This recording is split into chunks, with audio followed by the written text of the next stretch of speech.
Hello everyone. मैं doctor Anuj Kumar और स्वागत करते हैं आपका आपके अपने YouTube channel fearless innocent math पर, जहां पर आपको मिलता है BSc MSc BTech NET GATE JAM के लिए मैथमेटिक्स के वीडियो लेक्चर्स। डियर स्टूडेंट्स, हमने यूनिट 1 जो मैट्रिसेस की लेक्चर सीरीज स्टार्ट कर रखी है, उसमें लास्ट लेक्चर में मैंने सिस्टम ऑफ लीनियर इक्वेशन को बताया था आपको। सिस्टम ऑफ लीनियर इक्वेशन क्या होती है, कितने टाइप की होती है। दो टाइप की होती है, homogeneous and non homogeneous system of linear equation. और उसमें हमने homogeneous system of linear equation को वर्किंग रूल और उसके जो एग्जांपल्स थे उनसे हमने सीखा है कि कैसे हम homogeneous system of linear equation को सॉल्व कर सकते हैं। आज के इस लेक्चर में हम कवर करेंगे non homogeneous system of linear equations को, और non homogeneous system of linear equation को कैसे सॉल्व करते हैं वो आज के इस लेक्चर में हम कवर करने वाले हैं। लेक्चर का कंटेंट क्या रहेगा, ये हमारा यूनिट 1 मैट्रिक्स इसका लेक्चर नंबर 8 है। ठीक है, कंटेंट रहेगा, मैं थोड़ा सा ओवरव्यू कर दूंगा सिस्टम ऑफ लीनियर इक्वेशन को। ठीक है, दो टाइप के सिस्टम ऑफ लीनियर इक्वेशन होती है, होमोजीनियस नॉन होमोजीनियस। तो यहाँ पे non homogeneous system of linear equation define हो जाएगी। उसके बाद how to solve non homogeneous system of linear equation, non homogeneous system of linear equation को कैसे सॉल्व कर सकते हैं हम वो डिस्कस करेंगे वर्किंग रूल के साथ। फिर हम condition for no solution, unique solution and infinite solution. Non homogeneous system को सॉल्व करते हुए तीन तरीके से हम सॉल्यूशन की कंडीशंस को अप्लाई करते हैं। पहला उसका नो सॉल्यूशन हो, दूसरा यूनिक सॉल्यूशन हो, तीसरा इनफाइनाइट सॉल्यूशन हो। तो ये कंडीशंस क्या होती है ये वर्किंग रूल में मैं आपको बताऊंगा। फिर हम नॉन होमोजेनियस लीनियर इक्वेशंस के कुछ इंपॉर्टेंट एग्जांपल्स लेंगे जिससे वर्किंग रूल क्लियर करेंगे। और फिर लास्ट में जाएंगे स्पेशल प्रॉब्लम्स पर जो कि यूनिवर्सिटी एग्जाम्स के हिसाब से काफी इंपॉर्टेंट रहती है। और लास्ट में आपको मिल जाएगा होम असाइनमेंट। तो ये हमारा लेक्चर का कंटेंट रहेगा। जैसे कि लास्ट के लेक्चर में मैंने आपको बताया था कि सिस्टम ऑफ लीनियर इक्वेशन क्या होती है। सिस्टम ऑफ लीनियर इक्वेशन, यदि वेरिएबल्स हमारे x1 x2 xn है और वो सभी वन वन पावर में है और उनसे मिलके जो आपको इक्वेशन मिलेगी वो लीनियर इक्वेशन बनती है। फॉर एग्जाम्पल हमने यहाँ पर इक्वेशन लिखी है a11 x1 a12 x2 plus dot dot a11 a1n xn equal to b1, ये पहली इक्वेशन होगी। सेम तरीके से a21 x1 a22 x2 a2n xn equal to b2 दूसरी इक्वेशन होगी। इसी को अगर प्रोसीड करें, एम इक्वेशन हमने कंसीडर करी, और एम इक्वेशन कौन सी होगी, mth इक्वेशन होगी am1 x1 am2 x2 amn xn और इक्वल टू bn। आप देख सकते हैं इन सभी इक्वेशंस में हमारी x1 x2 xn की वन पावर है, तो ये सारी लीनियर इक्वेशन है। और चूंकि हमने एम लीनियर इक्वेशन कंसीडर करी है, टोटल कितने लीनियर इक्वेशन है, 1 2 m लीनियर इक्वेशंस है, इसलिए सिस्टम हमारा ये बनाएगी और इसी को कहते हैं सिस्टम ऑफ लीनियर इक्वेशन। हम इस सिस्टम को मैट्रिक्स फॉर्म में कन्वर्ट कर सकते हैं, है ना। मैट्रिक्स फॉर्म में अगर कन्वर्ट करेंगे तो ax इक्वल टू बी की फॉर्म आएगी। ए होती है कोफिशिएंट मैट्रिक्स, ये जो हमारे कोफिशिएंट्स होते हैं a11 a21 am1, इससे पहला कॉलम बन जाएगा। a12 a22 am2 दूसरा कॉलम बन जाएगा। इसी तरीके से आपका नेक्स्ट कॉलम आएगा और इसी इसी प्रोसेस को अगर आप यूज करते जाए तो आपको ये nth कॉलम मिल जाएगा a1n a2n amn।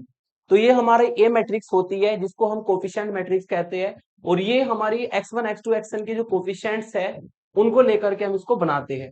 फिर एक्स मैट्रिक्स होती है, वेरिएबल मैट्रिक्स जिसको कहते हैं, जिसमें हम x1 x2 xn अननोन जो होते हैं हमारे, जिनको फाइंड करना है सिस्टम को सॉल्व करके, उसको हम x1 x2 xn capital X की जगह पे लेते हैं। इक्वल का पार्ट हमारा होता है b1 b2 bn, इसको हम कांस्टेंट मैट्रिक्स कहते हैं। तो पूरे सिस्टम को मैट्रिक्स फॉर्म में इस तरीके से कन्वर्ट कर सकते हैं, जो कि आपने लास्ट के लेक्चर्स में भी कन्वर्ट करना सीखा है। उसके बाद आप देख सकते हैं कि जो हमारी ये कैपिटल ए है ये आपकी कोफिशिएंट मैट्रिक्स है, कोफिशिएंट से मिलकर बनी है। कैपिटल एक्स वेरिएबल मैट्रिक्स है जिसमें सारे के सारे वेरिएबल्स आ जाएंगे, अननोन्स आ जाएंगी। बी जो इक्वल में उसको कांस्टेंट मैट्रिक्स कहते हैं। होमोजीनियस में मैंने आपको लास्ट लेक्चर में बताया था कि ये जो सिस्टम ऑफ लीनियर इक्वेशन है ये हमारा homogeneous system of linear equation कहलाएगा यदि इक्वल का पार्ट जो बी मैट्रिक्स है अगर उसकी वैल्यू जीरो यानी कि नल मैट्रिक्स हो जाए। यदि इक्वल का पार्ट जीरो आता है इक्वेशन में, जो इक्वल का पार्ट है, अगर ये सारी वैल्यू जीरो होती है तो सिस्टम बनाता है homogeneous system of linear equation, जिसको हम लास्ट लेक्चर में सॉल्व करना सीख चुके हैं। ठीक है, अब हम चलते हैं the system of linear equation ax equal to B is called non homogeneous. ये नॉन होमोजीनियस कहलाती है यदि जो इक्वल वाली मैट्रिक्स है, ये मैट्रिक्स है, ये नॉन जीरो के बराबर हो, मतलब नल मैट्रिक्स के बराबर ना हो। इसका मतलब इक्वल में कुछ ना कुछ एलिमेंट्स होंगे, इक्वल में कुछ ना कुछ कांस्टेंट होंगे। ठीक है ना, तो हम कह देंगे कि हमारा सिस्टम कैसे बनाएगा, non homogeneous system of linear equation बनाएगा। ठीक है, इक्वल का पार्ट जीरो सारा तो होमोजीनियस, अगर इक्वल का पार्ट सारा जीरो नहीं है तो non homogeneous system of linear equation बनेगा, जिसको कि आज के इस लेक्चर में हम सॉल्व करना सीखेंगे। तो non homogeneous system of linear equation को डिफाइन करने के बाद हम कैसे non homogeneous system linear equation को सॉल्व करेंगे उसका वर्किंग रूल समझते हैं। ठीक है, solution of non homogeneous system of linear equation working rule. पहली step as usual convert the given system of linear equation in matrix form. हम जो भी सिस्टम आपको दिया होगा उसको matrix form Ax equal to B की फॉर्म में कन्वर्ट कर देंगे, ये सबसे पहली स्टेप होगी, है ना। मैट्रिक्स फॉर्म में कोफिशिएंट मैट्रिक्स, अननोन वाली मैट्रिक्स और बी इक्वल वाली मैट्रिक्स से हम मैट्रिक्स फॉर्म में कन्वर्ट कर देंगे। फिर हमें दूसरी स्टेप में क्या करना होता है, एक ऑगमेंटेड मैट्रिक्स बनानी है। ऑगमेंटेड मैट्रिक्स में क्या होगा कि जो कोफिशिएंट मैट्रिक्स है ए और जो इक्वल में मैट्रिक्स है बी, दोनों को मर्ज करके एक मैट्रिक्स बनानी है, और दोनों के बीच में डॉटेड लाइन जरूर डाल दीजिएगा, ए और बी के बीच में डॉट्स लगा दीजिएगा, है ना, ताकि आपको पता रहे कि इधर वाला पोर्शन ए है और इधर वाला पोर्शन, ये वाला जो कॉलम है ये हमारा बी का कॉलम है। तो ऑगमेंटेड मैट्रिक्स बनती है जिसमें हम ए और बी को कंबाइन करके लिखते हैं। ऑगमेंटेड मैट्रिक्स बनाने के बाद तीसरी स्टेप में हमें इस ऑगमेंटेड मैट्रिक्स की रैंक फाइंड करनी है। ये जो हमारी ऑगमेंटेड मैट्रिक्स ऊपर बनी है ए और बी को कंबाइन करने के बाद इसकी हमें रैंक फाइंड करनी होती है बाय यूजिंग एक्लेन फॉर्म। और एक्लेन फॉर्म में भी मैंने आपको बताया था लास्ट लेक्चर में, केवल रो वाले ऑपरेशन आपको यूज करने हैं। ठीक है, तो find rank of A B, हमें इस ऑगमेंटेड मैट्रिक्स की रैंक फाइंड करनी है, और साथ ही साथ में अगर बी को हाइड कर देंगे तो आपको वहां पर ए की रैंक भी मिल जाती है, आगे एग्जांपल्स में बताऊंगा। तो आपको ये दोनों रैंक फाइंड करनी है, इस ऑगमेंटेड मैट्रिक्स ए बी की भी रैंक फाइंड करनी है, और ए जो मैट्रिक्स है बी को हाइड करके जो मैट्रिक्स बनेगी वो ए मैट्रिक्स होगी, उसकी भी रैंक फाइंड करनी है by using only row echelon form. केवल रो वाले ऑपरेशन, ओनली रो ट्रांसफॉर्मेशन, केवल रो वाले ऑपरेशन यहाँ पर यूज करने हैं। अगर आपने कॉलम वाले ऑपरेशन गलती से यूज कर दिए तो आपका आंसर जीरो होगा और मार्क्स आपको नहीं मिलेंगे, ध्यान रखिएगा। रो वाले ऑपरेशन यूज करने हैं, ठीक है ना। क्यों यूज करने हैं ये आगे बता दूंगा मैं आपको। फिर रैंक को फाइंड करने के बाद फिर हमारा फोर्थ स्टेप आती है, और फोर्थ स्टेप में तीन केस बन सकते हैं। इस फोर्थ स्टेप में हमारे तीन केस बन सकते हैं। पहला केस, केस नंबर 1, ऐसा हो सकता है कि जो आपने ए बी की रैंक निकाली है और ए की रैंक निकाली है वो नॉट इक्वल टू आ जाए, ए की रैंक और ए बी की रैंक हमारी बराबर ना हो। यदि ये दोनों रैंक बराबर नहीं है, ऑगमेंटेड मैट्रिक्स ए बी की रैंक और ए की रैंक अगर इक्वल नहीं है, then the system is inconsistent. Inconsistent का मतलब उसका कोई भी सॉल्यूशन एग्जिस्ट नहीं करेगा, एंड हैव नो सॉल्यूशन। अगर दोनों रैंक इक्वल नहीं आती है तो सिस्टम इनकंसिस्टेंट होगा। इनकंसिस्टेंट का मतलब वो सॉल्यूशन को कंसिस्ट नहीं करेगा, not consistent you can say that, and have no solution. तो यदि दोनों की रैंक इक्वल नहीं है तो आपको लिख देना है कि system is inconsistent and have no solution, उसका कोई भी सॉल्यूशन हमारा सिस्टम का एग्जिस्ट नहीं करता है। दूसरा केस, केस नंबर 2, ऐसा भी हो सकता है कि आपने ए बी की रैंक निकाली और फिर आपने ए की रैंक निकाली, और जो number of unknowns x1 x2 xn जितने भी आपके होंगे, है ना, और जो नंबर ऑफ अननोन्स है, ठीक है, इन तीनों को आपने फाइंड किया और तीनों बराबर आ जाए, ए बी की रैंक, ए की रैंक और नंबर ऑफ अननोन्स तीनों की वैल्यू इक्वल आ जाए, तो इस केस में सॉल्यूशन एग्जिस्ट करेगा और सिस्टम क्या होगा, then the system is consistent. Consistent का मतलब सॉल्यूशन उसका हमारा एग्जिस्ट करेगा सिस्टम का, एंड हैव यूनिक सॉल्यूशन। पर ध्यान रखना कि यहाँ पर जो सॉल्यूशन हमारा एग्जिस्ट करेगा वो यूनिक सॉल्यूशन होगा। यूनिक का मतलब केवल और केवल सिंगल, एक सॉल्यूशन होगा सिस्टम का। यूनिक का मतलब केवल केवल और केवल एक सॉल्यूशन वहां पे एग्जिस्ट करेगा। किस केस में, जब rank of A B, rank of A और नंबर ऑफ अननोन्स तीनों के तीनों इक्वल हो जाएंगे, तब हम कहेंगे कि यूनिक सॉल्यूशन हमारा सिस्टम का एग्जिस्ट करेगा। तीसरा case, case number 3, case number 3 ये होता है कि रैंक आपने निकाली ए बी की और ए की रैंक निकाली, वो तो आ गई दोनों equal, rank of A B और रैंक ऑफ ए दोनों इक्वल आ गई, क्योंकि अनइक्वल आएगी तो सिस्टम का सॉल्यूशन एग्जिस्ट नहीं करेगा। रैंक को तो दोनों को बराबर होना ही पड़ेगा, ठीक है, बस डिपेंड करता है इक्वल आता है नंबर ऑफ अननोन्स के, तो यूनिक सॉल्यूशन। और दूसरा आपका केस 3 में आ सकता है कि less than number of unknowns, अगर ए बी की रैंक और ए की रैंक इक्वल हो जाए लेकिन लेस देन हो जाए नंबर ऑफ अननोन से, जिनको हमें फाइंड करना है x1 x2 xn को, उनसे कम हो जाए रैंक, तब इस केस में क्या होगा, सिस्टम कंसिस्टेंट होगा। कंसिस्टेंट मतलब उसका सॉल्यूशन एग्जिस्ट करेगा, एंड हैव इनफाइनाइट सॉल्यूशन। इस बार आपको सिस्टम के कितने सॉल्यूशन मिलेंगे, बहुत सारे इनफाइनाइट सॉल्यूशन मिलेंगे। और इनफाइनाइट सॉल्यूशन जब भी निकलते हैं, मैंने आपको लास्ट के लेक्चर में भी बताया था कि आपको फ्री वेरिएबल फाइंड करने होते हैं। क्या फाइंड करने होते हैं आपको? ये फ्री वेरिएबल फाइंड करने होते हैं, जिसका फॉर्मूला मैंने यहां पर लिख रखा है।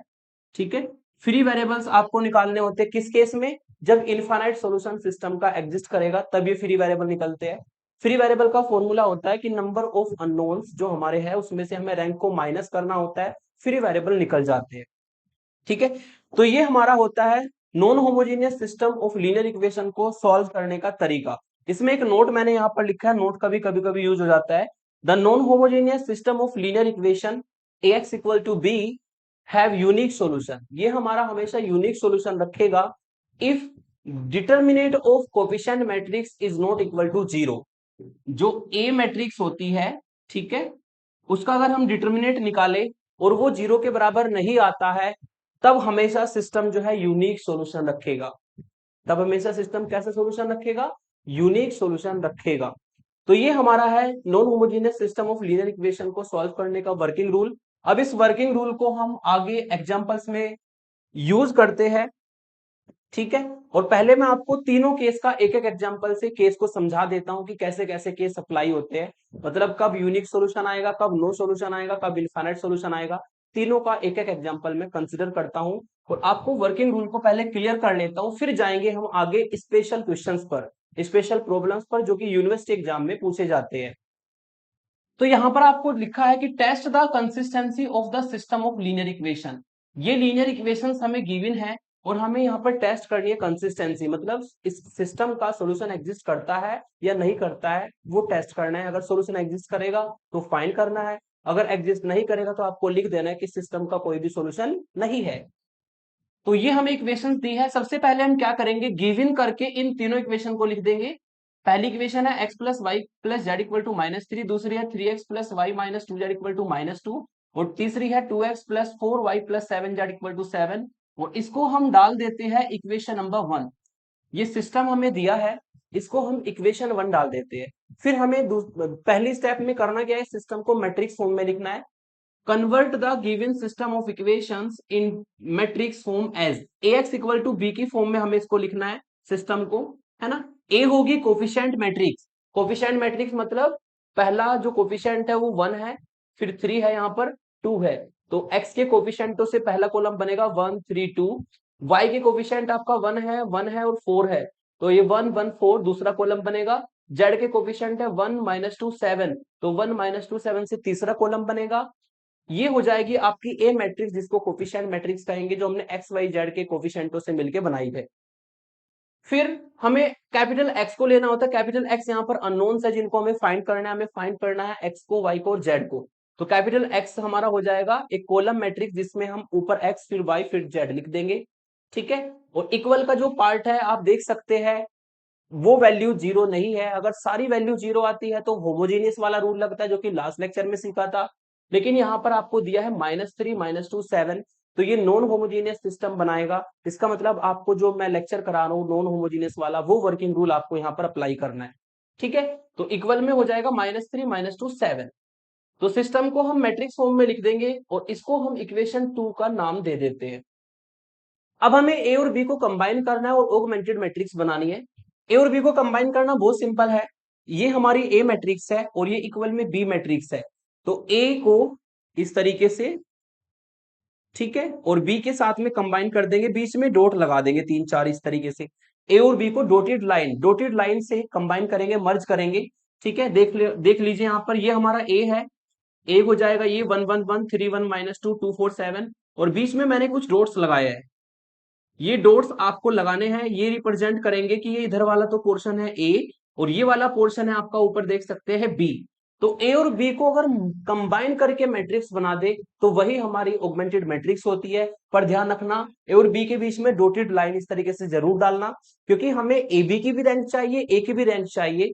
तो इसलिए डॉटेड लाइन से आपको पता रहेगा कि ये पोर्शन अगर मैं हटा दूं, लास्ट वाला कॉलम अगर मैं हटा दूं, तो इधर ए मैट्रिक्स है और दोनों मिलाकर के ए और बी मैट्रिक्स है, कंबाइंड मैट्रिक्स, ऑगमेंटेड मैट्रिक्स जिसको कहते हैं। अब इसमें मैंने आपको बताया था कि केवल आपको रो वाले ऑपरेशन यूज करने हैं। क्यों रो वाले ऑपरेशन यूज करने हैं? अगर आप रो वाले ऑपरेशंस लगाएंगे तो एक्स का कोफिशिएंट एक्स के कोफिशिएंट के साथ कैलकुलेशन करेगा, लेकिन अगर आपने कॉलम वाले ऑपरेशन लगा दिए तो एक्स का कोफिशिएंट वाई के कोफिशिएंट के साथ कैलकुलेशन करेगा, that will be wrong, answer कभी भी नहीं आएगा। आपने हाई स्कूल में भी लीनियर इक्वेशन को सॉल्व करना सीखा है, दो वेरिएबल वाली एक्स और वाई वाली। उसमें हम एक्स की कैलकुलेशन के साथ करते थे, कोफिशिएंटों को इक्वल करके काटते थे एलिमिनेशन मेथड से, वाई निकालते थे, है ना। तो सेम तरीका यहाँ पर है कि आपको रो वाले ऑपरेशन यूज करने हैं ताकि एक्स का कोफिशिएंट एक्स के कोफिशिएंट के साथ कैलकुलेशन करे, ठीक है। और कॉलम वाले ऑपरेशन आप भूल कर भी यहाँ पर यूज नहीं करेंगे, ठीक है। अब हमें इस मैट्रिक्स को एक्लेन फॉर्म में लाना है और इस मैट्रिक्स की रैंक निकालनी है। तो सिंपल सी बात है, हमें यहाँ पर ऑपरेशंस लगाने होंगे और ऑपरेशंस यहाँ पर क्या होंगे, ये पहला एलिमेंट 1 है, इस 1 का यूज करके हमें ये 3 जीरो बनाना है और 2 जीरो बनाना है। इस 1 का यूज करके नीचे वाला 3 जीरो बनाना है और 2 जीरो बनाना है। तो ऑपरेशन लगेगा R2 में, और R2 में हम चेंज कर देंगे -3 3 की मल्टीप्लाई यहां पर होगी तो 3 - 3 0 मिलेगा, तो ये ऑपरेशन चलेगा R2 के लिए। फिर R3 के लिए ऑपरेशन लगाएंगे, R3 में से माइनस कर देंगे 2 की मल्टीप्लाई R1 के साथ करके, तो आपको ये एलिमेंट 0 मिलेगा। तो इसको करते हैं हम, R1 में कोई चेंज नहीं है, सेम लिख देंगे 1 1 1, और ये डॉटेड लाइन बीच में डाल देंगे और ये -3 होगा, ठीक है। अब कैलकुलेशन करनी है बहुत ध्यान से, R2 में से R2 को लिख लेता हूं मैं यहाँ पर 3 1 -2 और -2, ये R2 है हमारी। फिर हमें चाहिए 3R1, यानी कि R1 में 3 की मल्टीप्लाई होगी तो 3 3 3 और -9 मिल जाएगा, 3 3 3 और लास्ट में मिलेगा -9, ठीक है। फिर हमें माइनस करना है, तो ये माइनस होगा, ये माइनस होगा, ये माइनस होगा, ये प्लस हो जाएगा। 3 - 3 0, 1 - 3 -2, और -2 - 3 -5, और -2 + 9 7। तो इस तरीके से हमें जो दूसरी रो मिलेगी वो हमें मिलेगी 0 -2 और -5, और लास्ट में आएगा आपका 7।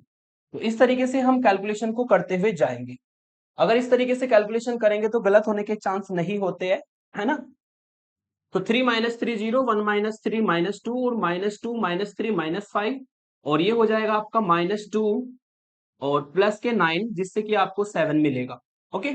फिर यहां पर आप R3 में से 2R1, तो 2 - 2 0 मिलेगा, और 4 - 2 आपको मिलेगा 2, ठीक है, और 7 - 2 आपको मिलेगा 5, ठीक है। और इसके बाद हमारा आएगा 7 और प्लस 7 और +2 की मल्टीप्लाई यहां पे करेंगे तो ये माइनस माइनस प्लस हो जाएगा, 7 + 6 जो कि 13 आएगा, ठीक है। तो ये हमें मैट्रिक्स मिल जाएगी। अब हमें इस एलिमेंट को 0 बनाना है, तो ऑपरेशन लगाएंगे बाई, ऑपरेशन हमारा यहां पर लगेगा R3 में, और R3 में हम R2 को ऐड कर देते हैं। ये मैंने आपको बताया था कि A11 A22 को अगर 1 बना के चलते हैं तो कैलकुलेशन इजी हो जाती है कभी कभी, लेकिन बिना 1 बनाए भी अगर क्वेश्चन को करते हैं वो भी रोंग नहीं है। बस आपको ये ध्यान रखना है कि A11 A22 A33 के नीचे 0 बनाना है। 3 एलिमेंट है, 3 2 4, इन तीनों एलिमेंटों को आपको 0 बनाना है, ये आपको याद रखना है। चाहे उसको 1 बना के करो, चाहे आप बिना 1 बनाए करो, ठीक है। तो ये ऑपरेशन हम यहां पर लगाएंगे, इससे आपको मिलेगा पहला रो सेम 1 1 1, बीच में डॉटेड लाइन डाल देता हूं -3, है ना। दूसरी रो सेम रहेगी 0 -2 -5, और ये 7, और तीसरी रो में जब ऐड करेंगे तो आपको मिल जाएगा यहां पर 0, और ये 2 - 2 0, 5 - 5 0, और 13 + 7 ये आपको मिलेगा 20, ठीक है, ये आपको मिलेगा 20।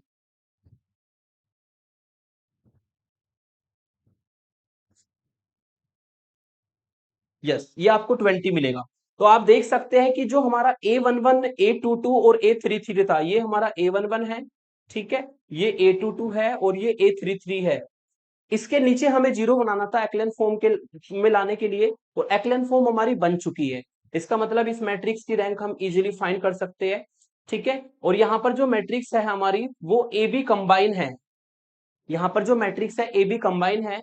तो हम ए बी की अगर रैंक निकाले, therefore rank of A B की अगर रैंक निकालते हैं तो इस पूरी मैट्रिक्स में कितनी नॉन जीरो रोज आई है।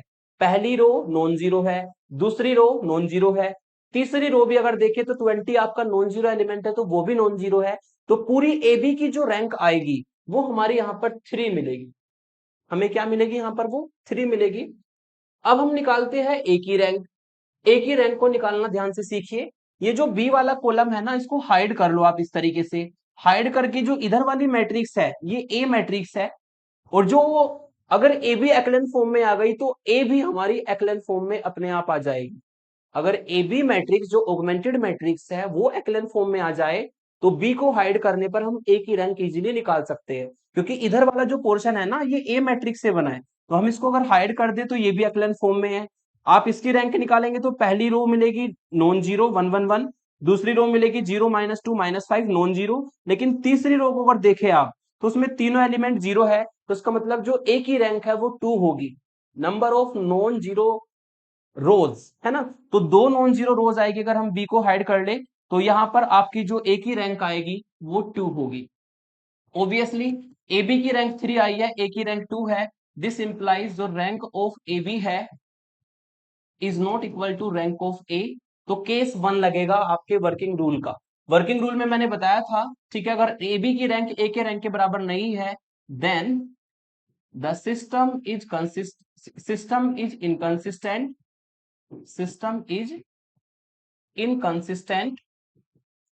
सिस्टम जो है इनकंसिस्टेंट होगा एंड हैव नो सॉल्यूशन, और इसका कोई भी सॉल्यूशन एग्जिस्ट नहीं करेगा। ठीक है, सिस्टम हमारा इनकंसिस्टेंट होगा और इस सिस्टम का कोई भी सॉल्यूशन एग्जिस्ट नहीं करेगा। ये हो जाएगा वर्किंग रूल के केस 1 का एग्जांपल, ठीक है, जिसमें हमारा कोई भी सॉल्यूशन एग्जिस्ट नहीं करता है। अब हम लेते हैं सेकंड एग्जांपल जिसमें यूनिक सॉल्यूशन एग्जिस्ट करेगा। ये क्वेश्चन आपका test the consistency of the system of linear equations. ये हमें सिस्टम ऑफ लीनियर इक्वेशंस दी है, इसको हमें टेस्ट करना है। अगर सॉल्यूशन एग्जिस्ट करता है तो निकालना है, अगर नहीं करता तो बताना है कि इसका सॉल्यूशन है या नहीं है। तो सेम तरीके से इसको लेकर के चलेंगे। 2x minus Y 3z equal to 8 पहली इक्वेशन है, minus x plus 2y plus z equal to 4 दूसरी इक्वेशन है, 3x plus y minus 4z equal to 0 तीसरी इक्वेशन है। इसको मैं डाल देता हूं इक्वेशन नंबर 1। इस पूरे सिस्टम को इक्वेशन 1 डाल देंगे और फिर हमें इसको कन्वर्ट करना है मैट्रिक्स फॉर्म में। सिंपल है, 2 -1 3 पहला कॉलम, -1 2 1 दूसरा कॉलम, 3 1 -4 तीसरा कॉलम। अननोन से हमारे capital X X Y Z जिनको फाइंड करना है। इक्वल में है 8 4 0, क्योंकि इक्वल में आप देख सकते हैं नॉन जीरो एलिमेंट्स है तो ये non homogeneous system of linear equation है, तो आपको नॉन होमोजेनियस का वर्किंग रूल अप्लाई करना है।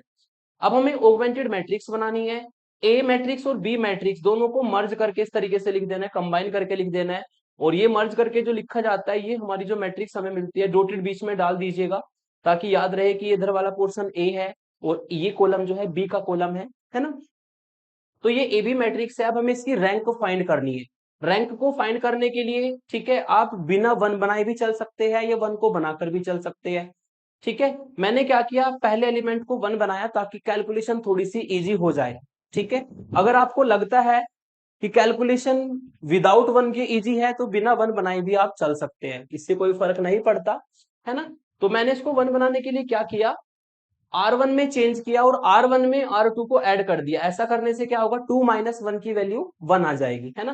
तो R1 में चेंज किया और R1 R2 को ऐड कर दिया, तो 2 -1 1 होगा, -1 + 2 1 होगा, 3 + 1 4 होगा, 8 + 4 12 होगा। और R2 और R3 में कोई चेंज नहीं है, वो एज इट इज लिख देंगे हम। ठीक है, तो इस तरीके से हमारा जो पहला एलिमेंट है वो 1 बन जाएगा। अब इस 1 का यूज करके हम ये जो नीचे दोनों एलिमेंट है इनको 0 बनाएंगे।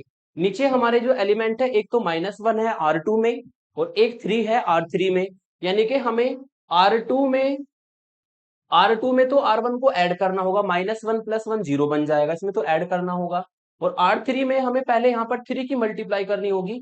ठीक है, 3 की मल्टीप्लाई R1 में करेंगे और R3 में से माइनस कर देंगे। माइनस करेंगे तो आपको कितना मिलेगा, कि 3 - 3 0 मिल जाएगा।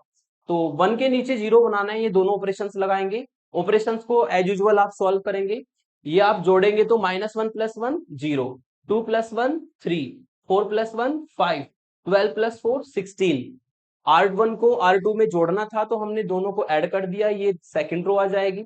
अब हमें 3 की मल्टीप्लाई करनी है R1 में। ठीक है, 3 की मल्टीप्लाई अगर R1 में करेंगे तो आपको मिलेगा 3 3 और 12 और 36।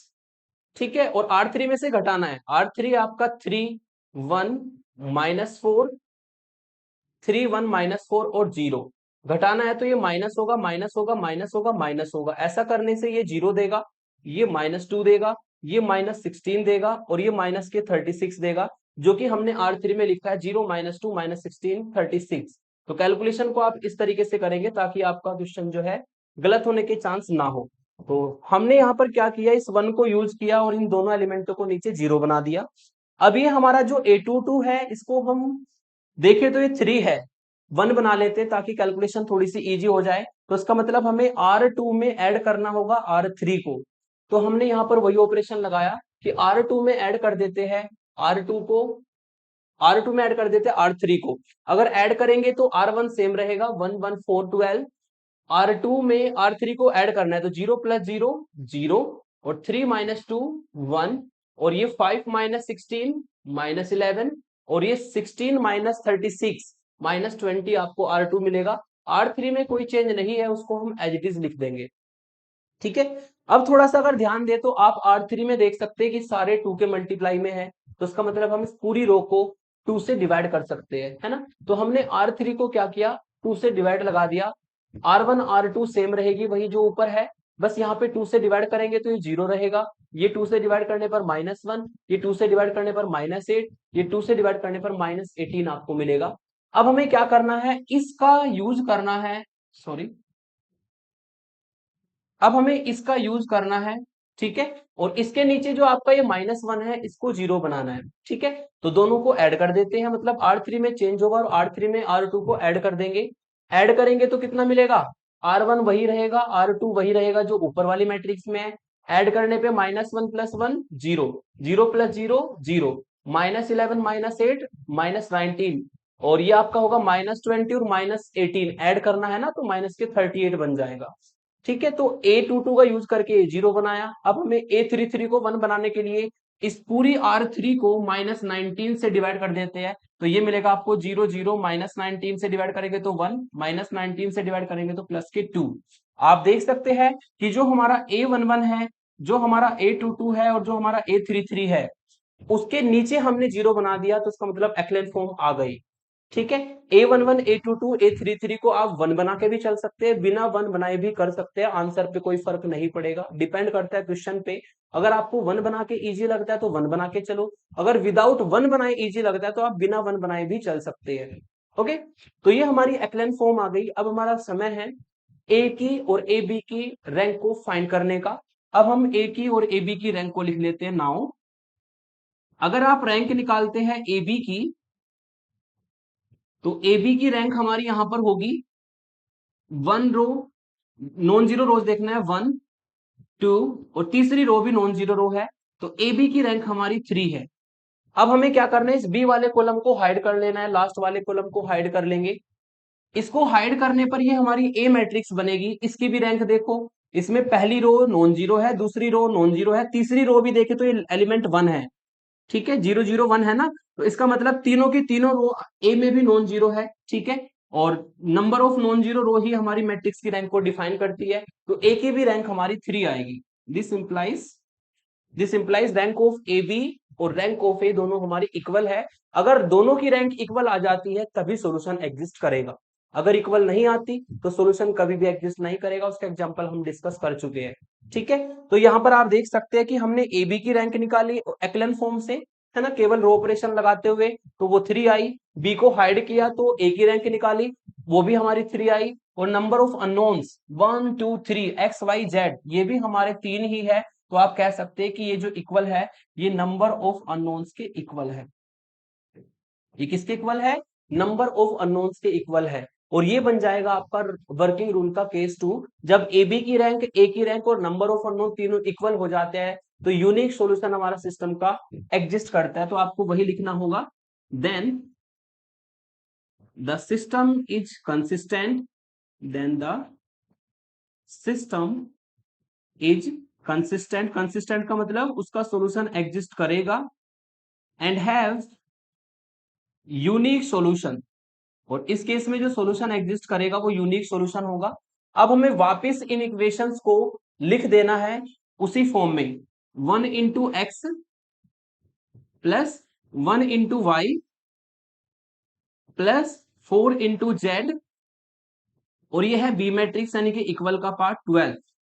दूसरी इक्वेशन में मिलेगा आपको 0 इंटू एक्स, 1 इंटू वाई और -11 इंटू जेड इक्वल टू -20। तीसरी इक्वेशन में मिलेगा 0 इंटू एक्स 0, 0 इंटू वाई 0, और ये मिलेगा 1 into z, 1 into z equal to 2। यानी कि आपको यहां से डायरेक्ट जेड की वैल्यू मिल जाएगी। ये जो तीसरी इक्वेशन आई है यहां से डायरेक्ट जेड की वैल्यू मिलेगी 2। ठीक है, अब इस जेड की वैल्यू को हम इस इक्वेशन में रखेंगे ऊपर और वाई की वैल्यू निकाल देंगे। अगर यहां से आप वाई को निकालते हैं, दिस इंप्लाइज यहां से वाई की वैल्यू आएगी -20, और ये 11 जेड इधर आकर के प्लस के 11 जेड में कन्वर्ट होगा। जेड की वैल्यू रख देता हूं 2, तो -220 plus 11 into two, 11 into two मिलेगा आपको 22। सॉल्व करके ये भी 2 के बराबर आएगा। इसका मतलब जो हमारी y की वैल्यू है, y की वैल्यू भी हमारी यहाँ पर 2 आएगी। अब z भी 2, y भी 2, अब हमें x निकालना है। x को निकालने के लिए यूज करेंगे सबसे ऊपर वाली इक्वेशन। ठीक है, यहां से अगर x हम निकालें तो x की वैल्यू आएगी -y और माइनस के 4z। ठीक है, यहां पर y और z की वैल्यू रख देंगे 2 2, तो ये मिलेगा -2 और -8। सॉरी, ये यहाँ पे 12 भी है, 12 भी आएगा, प्लस के 12, यहाँ पर लिख देता हूँ 12। 12 में से माइनस हो जाएगा ये y और -4z, तो यहाँ पर -2 y की वैल्यू, 4z में जब 2 रखेंगे तो -8 मिलेगा, और ये प्लस के 12 है। इसको भी अगर सॉल्व करें तो 8 2 10 होगा, यानी कि 2 इसको सॉल्व करके मिलेगा, यानी कि जो x की वैल्यू है वो भी हमारी 2 आई है। ठीक है, तो हमारा जो सिस्टम का सॉल्यूशन हमें मिला है, हेंस वो सॉल्यूशन हमारा है x equal to 2, y equal to 2 और z इक्वल टू 2। और ये इस सिस्टम का यूनिक सॉल्यूशन है। यूनिक का मतलब केवल और केवल यही एक सॉल्यूशन इस सिस्टम का एग्जिस्ट करेगा, इससे अलग इस सिस्टम का कोई सॉल्यूशन एग्जिस्ट नहीं करेगा। तो यूनिक सॉल्यूशन का क्या होता है कि AB की रैंक, A की रैंक और नंबर ऑफ अननोन इक्वल आ जाते हैं, तो यूनिक सॉल्यूशन होगा, केवल और केवल एक सॉल्यूशन निकलेगा। जैसे मैंने फाइंड किया है ऐसे ही आप एग्जांपल्स में यूनिक सॉल्यूशन को फाइंड कर सकते हैं। अब नेक्स्ट एग्जांपल लेता हूं मैं इनफाइनाइट सॉल्यूशन वाला। Test the consistency and find the solution of for the system of linear equations. ठीक है, सिस्टम ऑफ इक्वेशंस को पहले लिख लेंगे, x plus y plus z equal to 6, x plus 2y plus 3z equal to 14 और x plus 4y plus 7z equal to 30। इसको डाल देंगे इक्वेशन नंबर 1। फिर मैट्रिक्स फॉर्म में लिखेंगे तो 1 1 1 पहला कॉलम, 1 2 4 दूसरा कॉलम, 1 3 7 तीसरा कॉलम। अननोन से आपके कैपिटल एक्स जिनको हम एक्स वाई जेड लिख देंगे, इक्वल में है 6 14 30 जो कि 0 के बराबर नहीं है, तो नॉन होमोजीनियस का रूल लगेगा। अब हमें बनानी है ए और बी को कंबाइन करके ऑगमेंटेड मैट्रिक्स। ये ए है और ये बी है, दोनों को हम इस तरीके से डॉटेड लाइन से मर्ज कर देंगे। और अब इसकी हम एक्लेन फॉर्म से रैंक निकालेंगे। एक्लेन फॉर्म से रैंक निकालने के लिए इस वन का यूज करेंगे और इस वन का यूज करके इन दोनों को जीरो बनाएंगे। ऑपरेशन हमारा लगेगा R2 में, और R2 में से हम माइनस कर देंगे R1 को। ऑपरेशन लगेगा R3 में, और R3 में से हम माइनस कर देंगे R1 को। ठीक है, R1 में कोई चेंज नहीं है तो वो सेम लिखा जाएगा 1 1 1 डॉटेड लाइन। और ये 6, 1 माइनस 1 0, 2 माइनस 1 1, 3 माइनस 1 2 और 14 माइनस 6, 14 माइनस 6 यानी कि 8 आपको मिलेगा। ठीक है, ऐसी 1 माइनस 1 0, 4 माइनस 1 3, और यहाँ पे आपको मिलेगा 3 minus 1 3, sorry 7 minus 1 6 and 30 minus 6, ये आपको मिलेगा 24। ठीक है, कैलकुलेशन को ध्यान से करें, 1 माइनस 1 0, 2 माइनस 1 1, 3 माइनस 1 2 और 14 माइनस 6 जो कि आपको 8 मिलेगा। 1 माइनस 1 0, 4 माइनस 1 3, 7 माइनस 1 6 और 30 माइनस 6 24। ठीक है, अब हमारी जो है ये एलिमेंट के नीचे दोनों जीरो हो गया। अब इसका यूज करेंगे 1 का और इस 3 को जीरो बनाएंगे। ऑपरेशन हमारा यहां पर लगेगा, ऑपरेशन हमारा लगेगा R3 में, और R3 में चेंज करेंगे और इसको हम 3 से मल्टीप्लाई करेंगे R2 को, -3 R2। तो R1 में कोई चेंज नहीं है, 1 1 1 डॉटेड लाइन बीच में डालेंगे, 6 लिख देंगे। दूसरी रो सेम रहेगी, 0 1 2 8 एज इट इज लिख देंगे। तीसरी रो में हमने क्या किया, हमें R3 में चेंज करना है। R3 है 0, 3, 6, 24 और 3 की मल्टीप्लाई करनी है R2 में। R2 है आपका 0, 3 की मल्टीप्लाई करनी है इसमें, तो 0, 3 और ये होगा 6 और 3 की मल्टीप्लाई करके 24 और जब माइनस करेंगे तो आप देख सकते हैं सब इक्वल है, तो ये भी 0, ये भी 0, ये भी 0 और ये भी 0, यानी कि सारे एलिमेंट्स आपके 0 आ जाएंगे। और ऐसा करने से क्या होगा, जो हमारी एक्लेन फॉर्म है मैट्रिक्स की, वो एक्लेन फॉर्म हमें मिल जाएगी। ये हमारी एक्लेन फॉर्म मैट्रिक्स की आ चुकी है। ठीक है, आप देख सकते हैं कि जो A11 है, A22 है, A33 है, उसके नीचे के जो 3 एलिमेंट है वो 0 बन चुके हैं, यानी कि हमारी मैट्रिक्स की एक्लेन फॉर्म आ गई है। अब हमें ए बी की और ए की रैंक देखनी है। नाउ नाउ ए बी की रैंक देखेंगे, मतलब ए और बी जो कंबाइंड मैट्रिक्स हमने एक्लेन फॉर्म निकाली है, ये कंबाइंड मैट्रिक्स है। इसमें कितनी नॉन जीरो रोज है? पहली रो नॉन जीरो है, ठीक है, दूसरी रो नॉन जीरो है, तीसरी रो को पूरी को देखें तो उसमें सब एलिमेंट जीरो है, यानी कि इसमें 2 नॉन जीरो रो आई है। तो हम लिख देंगे कि जो ए बी की रैंक है वो 2 है।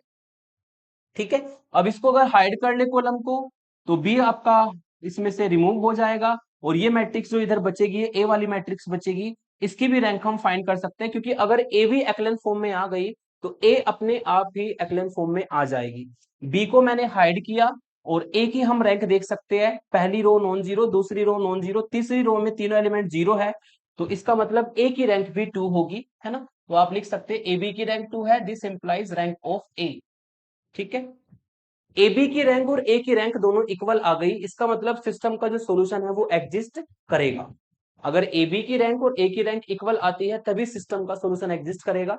तो यहां पर इस सिस्टम का सॉल्यूशन एग्जिस्ट करेगा क्योंकि दोनों की रैंक इक्वल आई है। अब आपको कंपेयर करनी है नंबर ऑफ अननोन से। नंबर ऑफ अननोन है हमारे यहाँ पर एक्स वाई जेड, 3 अननोन्स हमारे यहाँ पर है, तो हमारे जो अननोन्स है वो 3 है। इसका मतलब number of unknowns, number of unknowns जो है वो हमारे कितने हैं? 3 है। और 3 से ये 2 क्या होता है? लेस देन होता है, तो लेस देन का साइन इस तरीके से लगा देंगे। यानी कि यहाँ पर जो ए बी की रैंक है, ए की रैंक है, वो तो इक्वल है लेकिन लेस देन है नंबर ऑफ अननोन से, क्योंकि नंबर ऑफ अननोन्स हमारे 3 है, रैंक हमारी 2 है, तो लेस देन का साइन लगेगा। और ये आपका केस नंबर 3 बनेगा। जब ये रिलेशन बनता है तो सिस्टम कंसिस्टेंट होता है और हमें वहां पर इनफाइनाइट सॉल्यूशन मिलते हैं।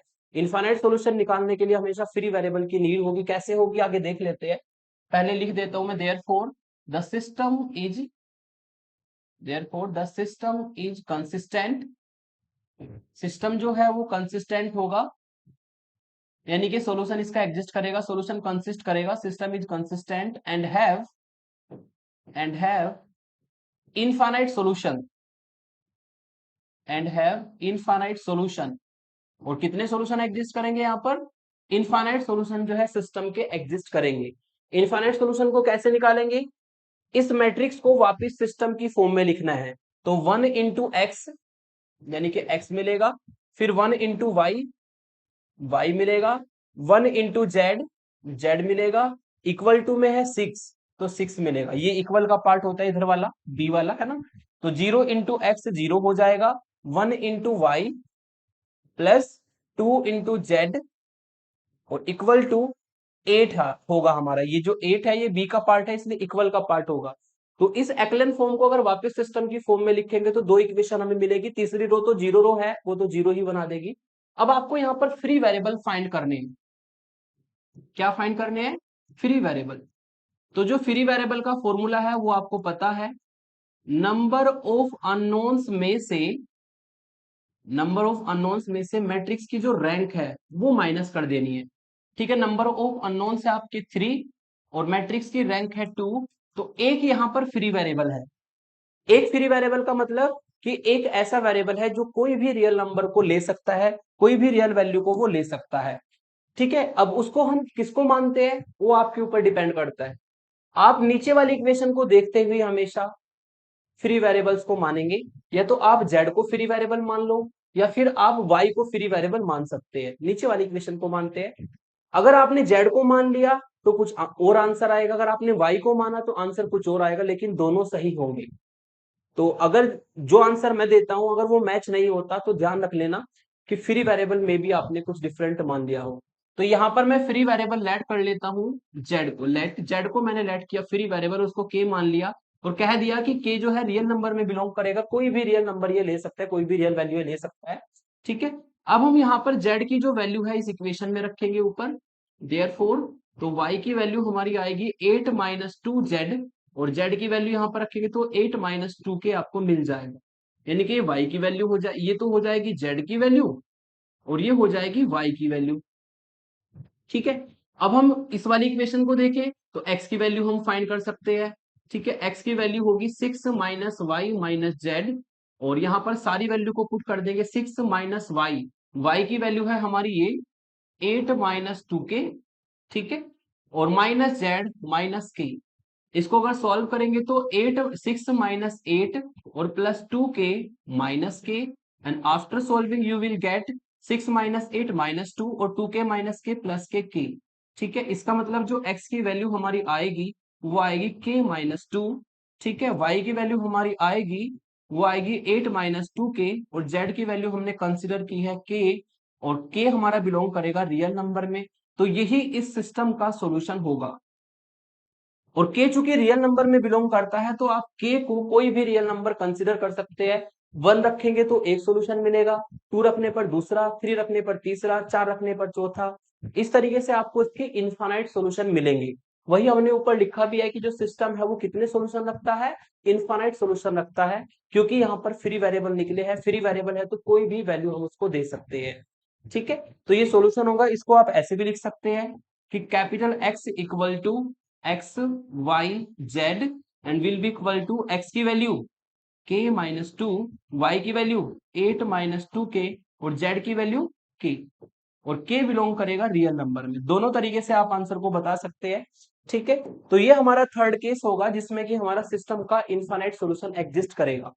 तो मैंने आपको non homogeneous system of linear equation के तीनों केस कराए, जब नो सॉल्यूशन होता है, जब यूनिक सॉल्यूशन होता है, जब हमारा इनफाइनाइट सॉल्यूशन होता है। इस टाइप के आपको भी 2-3 एग्जाम्पल करने हैं। 3 एग्जाम्पल मैंने यहाँ पर लिखे हैं। पहले का सॉल्यूशन एग्जिस्ट नहीं करेगा, लिखा है कि प्रूफ करो नॉट कंसिस्टेंट, मेथड अपने आप लगाएंगे, प्रूफ करेंगे अपने आप। दूसरे सिस्टम का यूनिक सॉल्यूशन आएगा। ठीक है, यूनिक सॉल्यूशन मैंने लिख रखा है जो आएगा, यूनिक मतलब यही सॉल्यूशन आएगा, यही आंसर आएगा। तीसरा जो क्वेश्चन है इसमें आपको फ्री वेरिएबल कंसीडर करना पड़ेगा, और इसमें फ्री वेरिएबल आप x3 को मानना। अगर x3 को k मानेंगे फिर x1 x2 को निकालेंगे तो ये आएगा, लेकिन अगर फ्री वेरिएबल किसी और को मान लिया तो ये आंसर नहीं आएगा, आंसर डिफरेंट आएगा। ठीक है, तो फ्री वेरिएबल इसमें मानना x3 को, तो आपको ये बिल्कुल एग्जैक्टली आंसर मैच हो जाएगा। तो ये 3 क्वेश्चन मैंने आपको कराए हैं और 3 क्वेश्चन ही होमवर्क में दिए हैं, तीनों एक एक केस के हैं। ठीक है, एग्जाम में क्वेश्चन कुछ भी आ सकता है, बस आपको मेथड अच्छे से आना चाहिए। ठीक है, तो मेथड अच्छे से सीखना है कि कौन सा मेथड कब अप्लाई होता है। अब हम चलते हैं इंपोर्टेंट एग्जाम्पल्स की तरफ। ठीक है, इंपोर्टेंट एग्जाम्पल्स का मतलब स्पेशल एग्जाम्पल्स जो कि यूनिवर्सिटी एग्जाम्स में ज्यादा पूछे जाते हैं। ठीक है, हमें क्वेश्चन दिया है कि investigate for vote values of lambda and mu. आपको इन्वेस्टिगेशन करनी है कि लेमडा और म्यू की किन वैल्यूज के लिए do the system of linear equation. System of linear equation दिया है x plus y plus z equal to 6, x plus 2y plus 3z equal to 10, x plus 2y plus lambda z equal to mu. ये आपको system of linear equation दिया है। आपको lambda और mu की वो वैल्यूज डिस्कस करनी है कि ये जो सिस्टम है हैव नो सॉल्यूशन, मतलब इसका कोई भी सॉल्यूशन एग्जिस्ट ना करे, वो वैल्यूज लेमडा और म्यू की बतानी है। फिर यूनिक सॉल्यूशन, लेमडा और म्यू की वो वैल्यू बतानी है जिससे सिस्टम का यूनिक सॉल्यूशन एग्जिस्ट करे। और तीसरा इनफाइनाइट सॉल्यूशन, आपको लेमडा और म्यू की वो भी वैल्यू डिस्कस करनी है जिससे कि इनफाइनाइट सॉल्यूशन सिस्टम का एग्जिस्ट करे। हम अपने रूल के अकॉर्डिंग चलेंगे, मैट्रिक्स अपने आप बताएगी कि हमें लेमडा और म्यू को ये लेना होगा, तब ये हमारा केस बनेगा। ठीक है, तो हम क्या करते हैं, पूरे सिस्टम को लिख लेते हैं। X plus y plus z equal to 6, x plus 2y plus 3z equal to 10, x plus 2y plus lambda z equal to mu. इसको हम इक्वेशन 1 डाल देते हैं। सबसे पहला काम है पूरे सिस्टम को मैट्रिक्स फॉर्म में कन्वर्ट करना। तो convert the given system into matrix form as ax equal to b की फॉर्म में कन्वर्ट करेंगे। ए हमारा क्या होगा, ए होगा कोफिशिएंटों से बनने वाली मैट्रिक्स, यानी कि एक्स का जो कोफिशिएंट्स है 1 है, 1 है और 1 है, पहला कॉलम बन जाएगा। वाई के कोफिशिएंट है 1 2 2, दूसरा कॉलम बन जाएगा। जेड का कोफिशिएंट है 1 3 लेमडा, तीसरा कॉलम बन जाएगा। कोफिशिएंट मैट्रिक्स तैयार हुई। इसके बाद हमें जो अननोन्स दिए है एक्स वाई जेड, वो कैपिटल एक्स वेरिएबल मैट्रिक्स में लिखना है, एक्स ऊपर वाई नीचे उसके जेड नीचे। इक्वल में दिया है 6 10 म्यू को लिख देंगे। अकॉर्डिंग टू रूल मैंने बताया था कि ए और बी को कंबाइन करके ऑगमेंटेड मैट्रिक्स बनानी है, तो हमने ए और बी को कंबाइन किया इस तरीके से, है ना। एक मैट्रिक्स ली कि इसमें इधर की तरफ तो मैंने ए मैट्रिक्स को लिखा 1 1 1 1 2 3 1 2 लेमडा, आप देख सकते हैं। बीच में इस तरीके से डॉटेड लाइन लगानी है, डॉटेड लाइन बनानी है, ताकि आपको पता रहे कि ये वाला पोर्शन तो ए का है और ये जो कॉलम है बी वो हम इधर लिखेंगे। ए और बी को हमें मर्ज करके लिखना होता है ऑगमेंटेड मैट्रिक्स के लिए, तो दोनों को मैंने मर्ज करके लिखा। अब हमें इसको एक्लेन फॉर्म में कन्वर्ट करना है। एक्लेन फॉर्म में कन्वर्ट करने का मतलब आपको केवल रो वाले ऑपरेशंस यहाँ पर यूज करने हैं और एक्लेन फॉर्म में इसको बदलना है। इस 1 का यूज करेंगे और इन दोनों को 0 बनाएंगे, तो ऑपरेशन यहाँ पर अप्लाई होंगे बाई, ठीक है। R2 में चेंज होगा और R2 में हम माइनस कर देंगे R1 को। ऐसे ही R3 में चेंज होगा और R3 में हम माइनस कर देंगे R1 को। इससे आपको जो मैट्रिक्स मिलेगी वो कुछ इस तरीके से आएगी, ठीक है। पहली रो सेम रहेगी 1 1 1 डॉटेड लाइन 6, ठीक है। R2 में से R1 को घटाना है, 1 माइनस 1 0, 2 माइनस 1 1, 3 माइनस 1 2 और 10 माइनस 6 4, ठीक है। ये आप इस तरीके से माइनस कर देंगे सीधा, और फिर तीसरी रो में भी 1 माइनस 1 0, 2 माइनस 1 1, ये हो जाएगा लेमडा माइनस 1, ये हो जाएगा म्यू माइनस 6, ठीक है। तो हमने इसको ऑपरेशन को लगाया और ये दोनों एलिमेंट हमारे 0 हो गए। अब हमें इसको यूज करना है, A22 को यूज करना है और इसके नीचे जो है आपका इस एलिमेंट को 0 बनाना है। तो ऑपरेशन हमारा लगेगा बाई, R3 में चेंज होगा और R3 में हम माइनस कर देंगे R2 को। तो जो मैट्रिक्स हमें मिलेगी कुछ इस तरीके से हमें मैट्रिक्स मिलेगी कि पहली रो में कोई चेंज नहीं है, सेम रहेगी, बीच में डॉटेड लाइन डालेंगे, ठीक है। दूसरी रो में कोई चेंज नहीं है, सेम रहेगी, 0 1 2 और ये 4, है ना, 0 1 2 4। और यहां पर आपको मिलेगा 0 minus 0 0, 1 minus 1 0, lambda minus 1 minus 2, lambda minus 1 minus 2, तो लेमडा माइनस 3 आ जाएगा यहां पर, ठीक है। और यहां पर mu minus 6 minus 4, mu minus 6 minus 4 जो कि म्यू माइनस 10 आएगा। इस तरीके से हम इस मैट्रिक्स को एक्लेन फॉर्म में ला सकते हैं, और ये एक्लेन फॉर्म में आ भी चुकी है, क्योंकि एक्लेन फॉर्म कहती है कि A11 के नीचे, सॉरी, एक्लेन फॉर्म ये कहती है कि A11 के नीचे, A22 के नीचे और A33 के नीचे 0 बनाना है। तो देख सकते हैं ये A11 है, ये A22 है, ये A33 है, इसके नीचे 0 बन चुका है, तो हमारी मैट्रिक्स एक्लेन फॉर्म में आ चुकी है। तो एक्लेन फॉर्म में लाने के बाद आपके 3 case, no solution, unique solution, infinite solution, तीनों केस हमारे यहां पर बनेंगे। लेकिन वो कब कब बनेंगे वो समझना है आपको, ठीक है।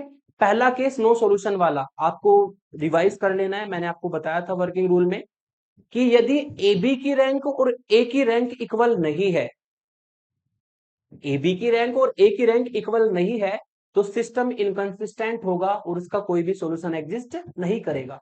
तो हम यहां पर वो वैल्यू देखेंगे लेमडा म्यू की जिससे कि ए की रैंक और ए बी की रैंक बराबर ना आए, ठीक है।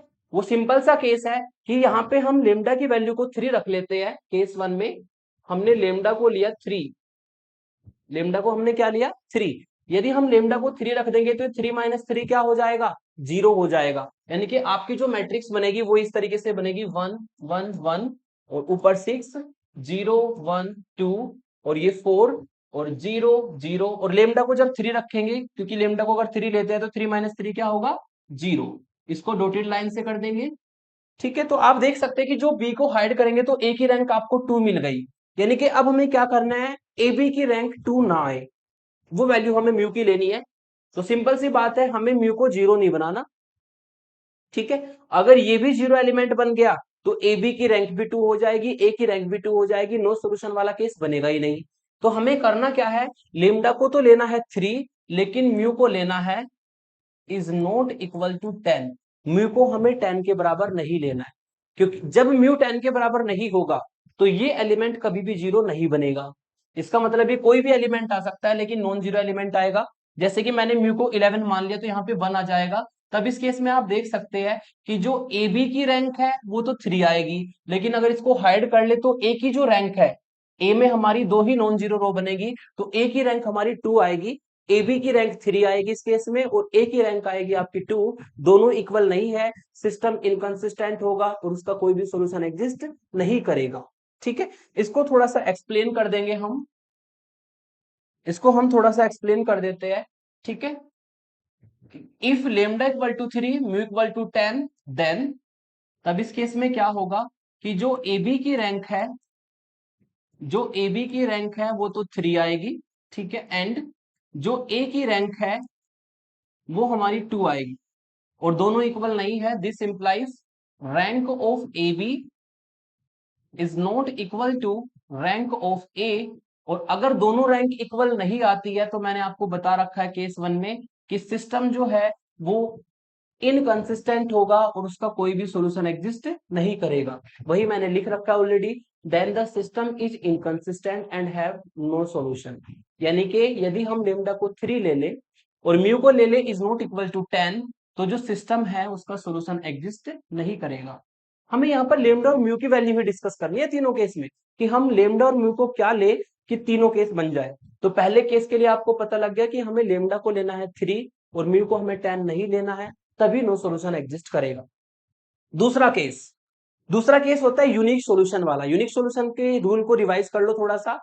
ए की रैंक, ए बी की रैंक और नंबर ऑफ अननोन यदि तीनों इक्वल हो जाए, ए की रैंक, ए बी की रैंक और नंबर ऑफ अननोन यदि तीनों इक्वल हो जाते हैं तो सिस्टम कंसिस्टेंट होगा और वो हमेशा यूनिक सॉल्यूशन रखेगा। यानी कि आपको यहाँ पर लेमडा और म्यू की इस तरीके से वैल्यूज लेनी है जिससे कि ए की रैंक और ए बी की रैंक इक्वल आए, और number of unknowns, number of unknowns कितने हैं, 3 अननोन्स है, यानी कि हमें ए की भी रैंक 3 बनानी है, ए बी की रैंक 3 बनानी है, और नंबर ऑफ अननोन्स भी हमारे 3 है। तो हमें यहाँ पर वो सोचना होगा लेमडा और म्यू की वैल्यू जिससे कि हमारी ए बी की रैंक भी 3 आ जाए और ए की रैंक भी 3 आ जाए। तो सिंपल सा केस है कि ये जो हमारा एलिमेंट है इसको नॉन जीरो बना लेते हैं। सबसे पहले तो ये तो आपको नॉन जीरो बनाना ही होगा। इसके लिए हम क्या करेंगे, इफ अगर हम लेमडा को नॉन जीरो बनाना चाहते हैं तो लेमडा कभी भी 3 के बराबर नहीं होना चाहिए, क्योंकि अगर लेमडा 3 के बराबर हो गया तो 3 माइनस 3 कितना हो जाएगा, 0। हमें लेमडा इस एलिमेंट को 0 नहीं बनाना है, तो इसका मतलब लेमडा को हमेशा 3 के इक्वल हम नहीं लेंगे। ठीक है, अगर 3 ले लिया तो ये 0 बन जाएगा, इसलिए मैंने लिख दिया कि यहां पर इस दूसरे केस में क्या होगा, लेमडा का हमें 3 नहीं लेना है। तो अगर लेमडा 3 नहीं है तो ये नॉन जीरो एलिमेंट बनेगा, तो ए की रैंक आपकी 3 आ जाएगी, और ये तो एलिमेंट पे फिर कोई रोल ही नहीं रहेगा, क्योंकि ये ए बी, ए में देखेंगे तो ये जो रो है नॉन जीरो बन जाएगी, तो ए बी में भी जो हमारी रो बनेगी वो भी नॉन जीरो बनेगी। तो इस पे तो कोई केस ही नहीं बनेगा, यानी कि म्यू को हम कोई भी रियल नंबर ले सकते हैं, म्यू से हमें कोई फर्क नहीं पड़ता। बस ध्यान रखना लेमडा 3 के बराबर नहीं होना चाहिए। वही लिख देता हूं मैं, mu is any real, mu is any real number. ठीक है, लेमडा तो 3 के बराबर नहीं है और म्यू हम कोई भी रियल नंबर ले ले तो ए की रैंक भी 3 होगी और ए बी की रैंक भी 3 होगी और नंबर ऑफ अननोन्स भी 3 है। तो ये बात हम लिख सकते हैं, therefore rank of A B equal to 3 equal to rank of A equal to number of unknowns, equal to number of unknowns. ठीक है, तो ये हमारा जो है सेकंड केस हो जाएगा।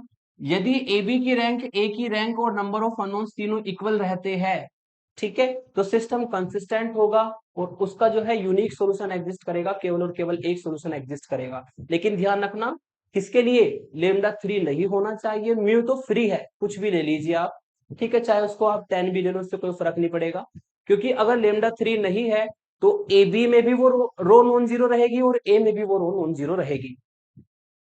तीसरा केस, तीसरा केस हमारा होता है इनफाइनाइट सॉल्यूशन वाला, मतलब ए और ए बी की रैंक तो इक्वल आए लेकिन नंबर ऑफ अननोन से कम हो। नंबर ऑफ अननोन 3 है, 3 से कम रैंक हमें ये बनानी है, तो 3 से कम रैंक क्या होगी, 2 होगी। हमें इस मैट्रिक्स की रैंक 2 बनानी है, तो सिंपल सी बात है, इस एलिमेंट को भी 0 करना पड़ेगा, इस एलिमेंट को भी 0 करना पड़ेगा, और इन दोनों को 0 करने के लिए मुझे यहां पर लेमडा को तो लेना होगा 3 के इक्वल और म्यू को लेना होगा 10 के इक्वल। अगर आप इन दोनों को 3 और 10 के इक्वल ले लेंगे तो ये भी जीरो हो जाएगा, ये भी जीरो हो जाएगा, ये रो पूरी जीरो हो जाएगी। इस केस में जो ए बी में नॉन जीरो रोज आएगी वो 2 होगी, है ना। तो ए बी की जो रैंक होगी इस केस में, रैंक ऑफ ए बी, ठीक है, वो होगी 2, और वो ए के रैंक के बराबर होगी, क्योंकि अगर इसको हाइड करेंगे, ठीक है, तो ए की रैंक निकलेगी, वो भी हमारी 2 आएगी। और नंबर ऑफ अननोन्स कितने हैं, 3 है, जो कि लेस देन हो जाएगा नंबर ऑफ अननोन्स के, लेस देन होगा नंबर ऑफ अननोन्स की जिसकी वैल्यू 3 है। और आपको ये पता है कि जब ए बी की रैंक ए के रैंक के तो बराबर हो, लेकिन लेस देन हो जाए नंबर ऑफ अननोन से, तो सिस्टम कंसिस्टेंट होता है, और उसका कितना सोल्यूशन एग्जिस्ट करेगा, इनफाइनाइट सोल्यूशन उसका एग्जिस्ट करेगा। लेकिन ध्यान रखना किसके लिए, लेमडा होना चाहिए 3 और म्यू होना चाहिए 10। और यही लेमडा और म्यू की वैल्यूज हमें डिस्कस करनी थी। इस तरह का एग्जांपल आपको मैं होमवर्क में भी दूंगा, बहुत बार यूनिवर्सिटी एग्जाम्स में पूछे जाते हैं क्वेश्चंस जो मैं करा रहा हूँ। इस तरह का एक मैंने कराया है, कम से कम 2 क्वेश्चन इस तरह के आप अपने आप कर लीजिएगा, क्योंकि जो थ्योरी वाला पैटर्न है ना, इसको आपको समझना है अच्छे से, और इसको केस 1 केस 2 केस 3 को एग्जाम में लिखना होगा, इसी के मार्क्स होते हैं, ये ध्यान रखना, आधे नंबर इसी के होने हैं। तो उसको समझ के चले कि कैसे होगा। तो हमने लेमडा और म्यूज की जो वैल्यूज है उनको डिस्कस किया है, ठीक है, इन वैल्यूज को मैंने डिस्कस किया है, और इससे आपको मैंने बताया है कि कब इसका नो सॉल्यूशन होगा, कब इनफाइनाइट सॉल्यूशन होगा, कब यूनिक सॉल्यूशन होगा। कभी कभी क्या होता है कि सॉल्यूशन भी पूछ लिया जाता है कि lambda equal to 3 mu equal to 10 रखो और इसका सॉल्यूशन निकालो। इसी मैट्रिक्स में रख देना, लेमडा को 3 म्यू को 10, तो ये रो जीरो हो जाएगी, ये 2 रो आपकी बनेगी, ठीक है। इन दोनों रो में आप फ्री वेरिएबल निकालने के, 1 फ्री वेरिएबल होगा, सॉल्व करके एक्स वाई जेड निकाल के दिखा सकते हैं एज यूजुअल, जैसे पीछे क्वेश्चन किया था। अब हम लेते हैं नेक्स्ट क्वेश्चन, काफी इंपॉर्टेंट क्वेश्चन है ये भी। यहाँ पे भी आपको इन्वेस्टिगेशन करनी है for what value of lambda, lambda की किन वैल्यूज के लिए the system of linear equation, ये सिस्टम ऑफ लीनियर इक्वेशन आपको दिया है, हैज ए सॉल्यूशन, सॉल्यूशन रखेगा, ठीक है। Find the solution in each case. पहले तो आपको ये बताना है कि लेमडा की किन किन वैल्यूज के लिए ये सिस्टम सॉल्यूशन रखेगा, फिर लास्ट में सॉल्यूशन को फाइंड भी करना है। तो हम क्या करेंगे, पहले सिस्टम को लिख लेते हैं, ठीक है, इस तरीके से x plus y plus z equal to 1 given है, 2x plus y plus 4z equal to lambda given है, 4x plus y plus 10z equal to lambda square given है। इसको मैं डाल देता हूं इक्वेशन नंबर 1, ठीक है। और फिर हम इसको बदलेंगे मैट्रिक्स फॉर्म में, ax इक्वल टू बी की फॉर्म में, 1 2 4 पहला कॉलम बनेगा, 1 1 1 दूसरा कॉलम बनेगा, z के कोफिशिएंट 1 4 10 तीसरा कॉलम बनेगा, कोफिशिएंट मैट्रिक्स तैयार हो जाएगी। एक्स वाई जेड अननोन है जिसको हम कैपिटल एक्स की जगह यूज करेंगे, इक्वल का पार्ट है 1 लेमडा लेमडा स्क्वायर जिसको कि हम इस तरीके से लिख सकते हैं, और ये हो जाएगी आपकी इक्वेशन नंबर 2। पहले हम क्या करेंगे, अपने वर्किंग रूल के अकॉर्डिंग चलेंगे, और इसको एगमेंटेड मैट्रिक्स बना करके हम उसकी रैंक फाइंड करेंगे by using row echelon form, केवल रो वाले ऑपरेशन हमें यूज करने हैं। तो ए और बी, ये हमारी ए मैट्रिक्स है, ठीक है, और ये वाला कॉलम आपका बी मैट्रिक्स है। हमने इन दोनों को इस तरीके से डॉटेड लाइन बना करके मर्ज कर दिया, और मैट्रिक्स हमने तैयार की, और इस मैट्रिक्स का नाम हमारा होगा ऑगमेंटेड मैट्रिक्स। ए और बी को कंबाइन करके लिखना है, ठीक है, वही ऑगमेंटेड मैट्रिक्स होती है। अब हमें इसकी रैंक निकालनी है बाय यूजिंग एक्लेन फॉर्म, तो इस एलिमेंट का यूज करेंगे और इसके नीचे दोनों को जीरो बनाएंगे। ऑपरेशन हमारा लगेगा R2 में, और R2 में ऑपरेशन लगेगा R2 माइनस 2R1, ऑपरेशन हमारा लगेगा R3 में, और R3 में ऑपरेशन लगेगा R3 माइनस 4R1, ठीक है। तो ये हम ऑपरेशंस दोनों लगा देते हैं। ऐसा करने से पहली रो सेम रहेगी, 1 1 1 डॉटेड लाइन बना देंगे, 1 रहेगा, ठीक है। अब हमें क्या करना है, 2 की मल्टीप्लाई करनी है R1 में, और R2 में से माइनस कर देना है। R2 है आपका 2 1 4 लेमडा, ठीक है, और R1 में 2 की मल्टीप्लाई है तो सारे एलिमेंट 2 हो जाएंगे, 2 2 2 2 माइनस करेंगे तो इस तरीके से माइनस होगा, 2 माइनस 2 0, 1 माइनस 2 माइनस 1, और 4 माइनस 2 2, और ये आपको मिलेगा लेमडा माइनस 2, ठीक है। तो इस तरीके से आप कैलकुलेशन करेंगे और ये आपकी रो बन जाएगी।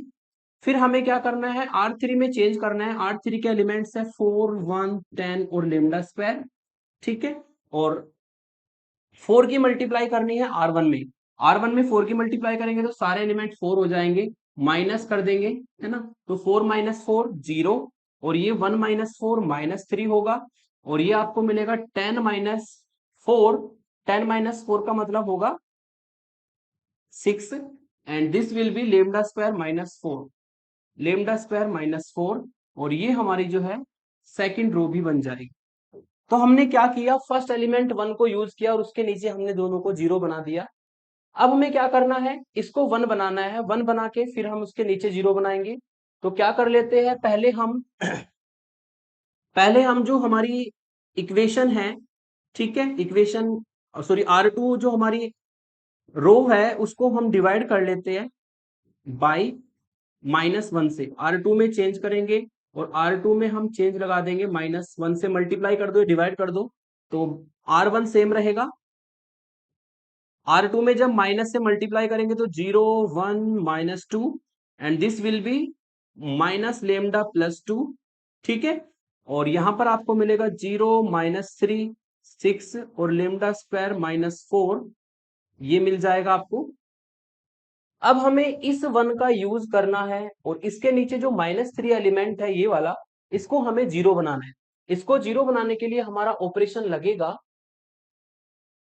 इसको 0 बनाने के लिए हमारा ऑपरेशन लगेगा R3 में। और R3 में चूंकि माइनस का साइन है तो R3 में ऐड करना होगा 3 की मल्टीप्लाई R2 के साथ करके। R3 हमारा चेंज होना है, R1 R2 सेम रहेगा, यानी कि R1 1 1 1 और ये 1 सेम रहेगा। R2 सेम रहेगा 0 1 -2 और माइनस लेमडा +2, ठीक है। और R3 आपका 0 -3 6 और लेमडा स्क्वायर -4। और हमें क्या करना है, 3 की मल्टीप्लाई करनी है R2 के साथ। तो इससे मिलेगा 0, यहाँ पे आएगा 3, यहाँ पे आएगा -6, यहाँ पे आएगा 3 की मल्टीप्लाई करनी है ना, तो माइनस के 3 लेमडा और प्लस के 6, ये हमें मिलेगा। और दोनों को ऐड कर देना है, 0 + 0 0 आएगा, ठीक है। -3 + 3 0 आएगा, 6 - 6 0 आएगा, ठीक है। इन दोनों को हम ऐड करेंगे, लेमडा स्क्वायर -4 और -3 लेमडा +6, इनको दोनों को ऐड करेंगे। इससे आपको मिलेगा लेमडा स्क्वायर यहां से, ठीक है, -3 लेमडा यहां से और -4 और +6 प्लस के 2 आएगा, ठीक है। तो इसको हम लिख सकते हैं यहाँ पर lambda square -3 lambda +2, lambda square -3 lambda और +2। तो ये एलिमेंट हमें मिलेगा जब इसको हम कैलकुलेशन करके सॉल्व कर लेंगे। आप देख सकते हैं कि जो मैट्रिक्स है वो हमारी एक्लेन फॉर्म में आ चुकी है। एक्लेन फॉर्म मतलब A11 A22 और A33, ये हमारा A11 A22 A33 है।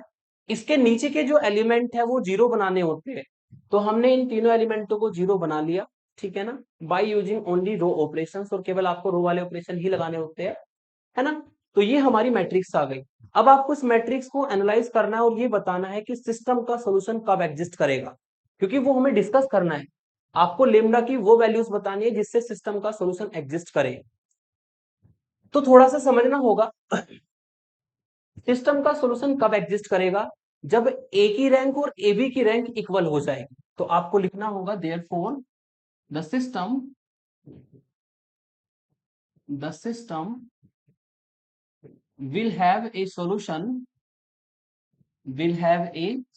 सिस्टम जो है सॉल्यूशन रखेगा इफ, यदि ए की रैंक, ठीक है, और ए बी की रैंक क्या हो जाए, इक्वल हो जाए। ए की रैंक और ए बी की रैंक क्या हो जाए, इक्वल हो जाए। आप देख सकते हैं अगर बी को मैं हाइड कर लूं, क्योंकि जब ये रैंक इक्वल नहीं होगी तो सॉल्यूशन कभी एग्जिस्ट करेगा ही नहीं। तो सॉल्यूशन कब एग्जिस्ट करता है, जब ए बी की रैंक और ए की रैंक इक्वल होती है। यहाँ पे आप अगर इसको हाइड करें तो ए की रैंक मिल गई हमें। इसको हाइड करने पर ये जो आपकी ए मैट्रिक्स है इसमें देखो नॉन जीरो रोज कितनी है, 1 नॉन जीरो रो, 2 नॉन जीरो रो, तीसरी रो में तीनों एलिमेंट 0 है तो ये 0 रो बनेगी।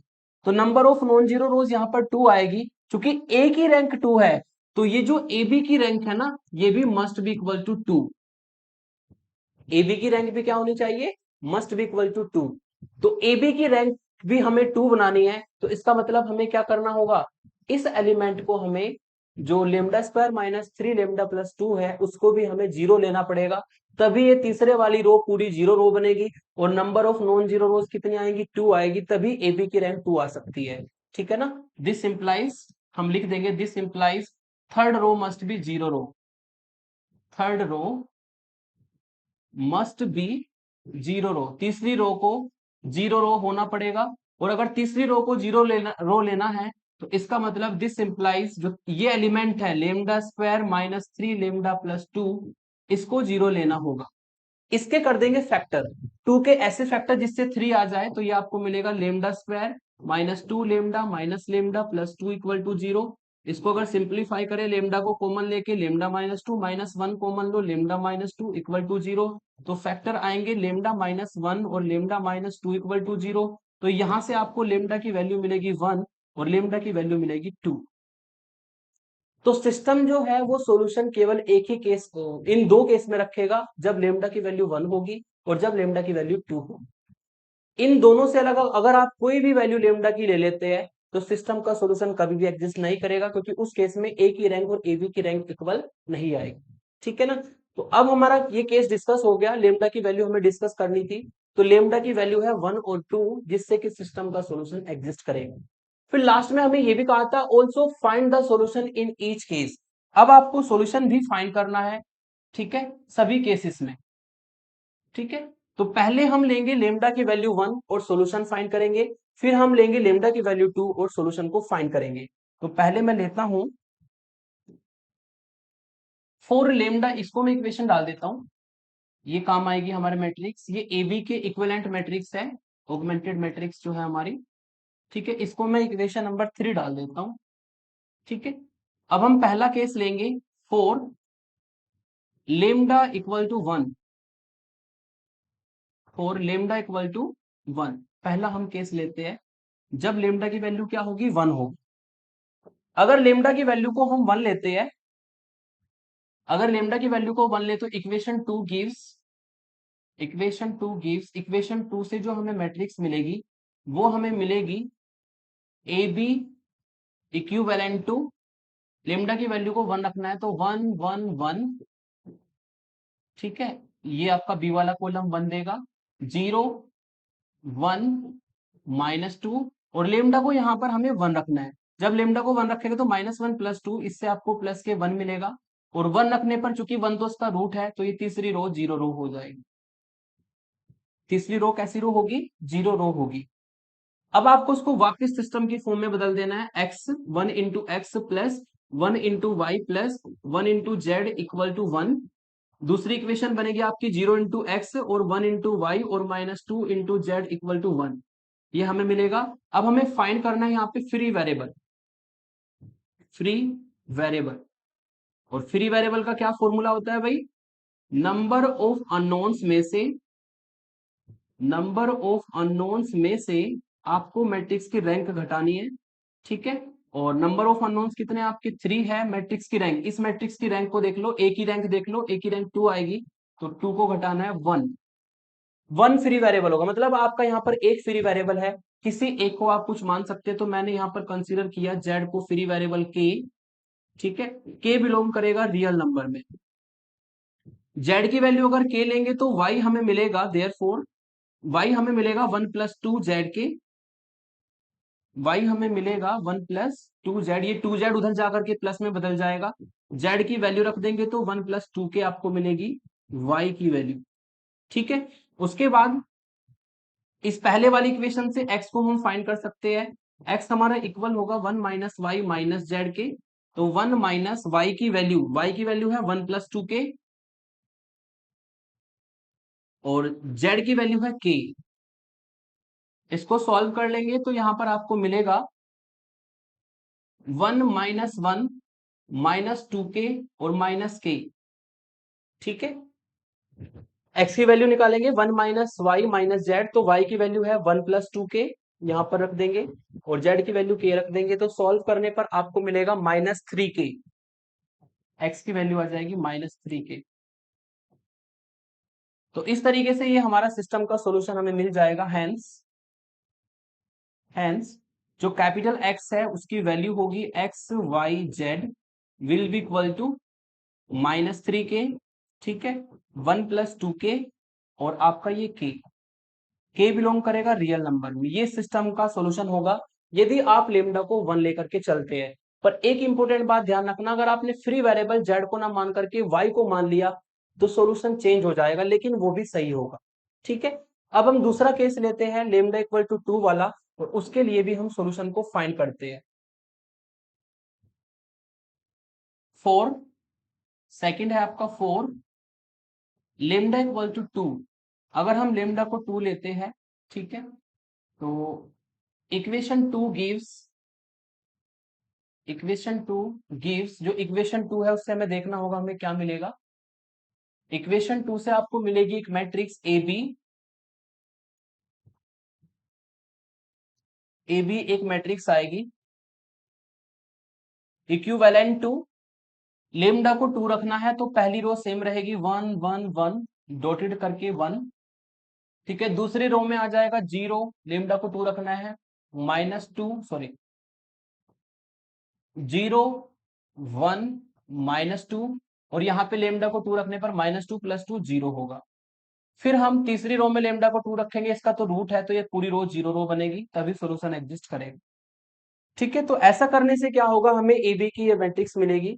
अब इसको हमें जो है, इसको हमें वापस सिस्टम की फॉर्म में लाना है। This implies 1 into x plus 1 into y plus 1 into z equal to 1 आएगा। दूसरी रो से 0 into x plus y minus 2 z equal to 0 आएगा। फ्री वेरिएबल हमें यहां पर निकालने होंगे। फ्री वेरिएबल, अगर फ्री वेरिएबल निकालते हैं तो मैट्रिक्स की रैंक घटानी होगी नंबर ऑफ अननोन में से। 2 रैंक है मैट्रिक्स की और नंबर ऑफ अननोन 3 है, तो यहाँ पर भी फ्री वेरिएबल 1 होगा। इसमें भी हम जेड को कंसीडर कर सकते हैं। ऊपर के माना था, यहाँ पर कुछ और मान लीजिएगा, लेट जेड इक्वल टू मान लेते हैं हम एम ले लेते हैं, है ना, कुछ भी मान सकते हैं, के मत लेना क्योंकि के ऊपर ले लिया।